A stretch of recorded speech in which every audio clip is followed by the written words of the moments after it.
Azizlarim, qarang, mana sizni niyatlaringiz, ya'ni желание deymiz-ku, shu narsalar qanday amalga oshadi? Birinchi mana shunaqa bir sakkiz chizib olamiz. Bu nima degani? Mana bu to'rtta nuqta bilan belgilab olamiz buni nimaligini. Bu fikr birinchi mana shu nuqtada boshlanadi va mana bunday aylanib ikkinchi nuqtaga keladi. Bu nima degani? Bu yerda energiya. Va bundan aylanib mana bu yerdagi vaqt faktoriga keladi. Undan keyin esa vaqt faktoridan keyin moddiylashish. Endi bunga qanday qilib kelamiz? Birinchi mana fikr bizda paydo bo'ldi mana bu nuqtada. Undan keyin mana bu do'ga orqali energiya paydo bo'lishi kerakki, energiya paydo bo'lsa, bu energiya bilan vaqt birgalikda ishlab, vaqtga qaysidir vaqt mobaynida mana shu narsa moddiyatga aylanadi. Lekin bu yerdagi eng muhim nuqta shu. Mana shu fikrdan energiyaga bo'lgan mana shu dugani ichida qanday energiyani paydo qilish kerak? Agar bu energiya paydo bo'lmasa, fikrimiz mana shu fikr nuqtasida qolib ketadi. Buning uchun esa energiya bizda qanday paydo bo'lishini bilishimiz kerak. Eng avvalo energiya bilasizlar, ikkita omil orqali paydo bo'ladi. Birinchisi bu iymon va ishonch orqali energiya paydo bo'ladi. Ya'ni birinchi niyat qilamiz.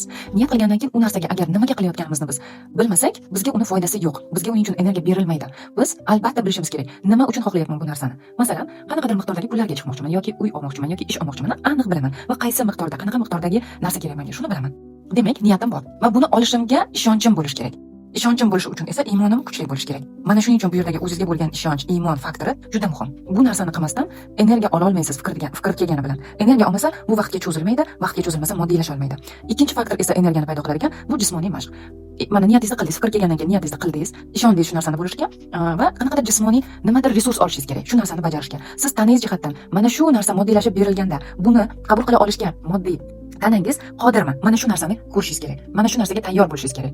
Agar moddiy jihatdan tanangiz tayyor bo'lmasa, mana shu resurs kam bo'lsa, iymoningizni yana ham kuchaytirishingiz kerak. Ko'rdingizmi, ikkita faktor qanaqa juda ham zo'r ishlaydi. Agar mana shu yerda siz har kuni yana fiziologga ham qo'shishni boshlasangiz, birorta niyat qilganingizda, bu narsa 100% ishlaydi. Faqat mana shu nuqta eng muhim nuqta.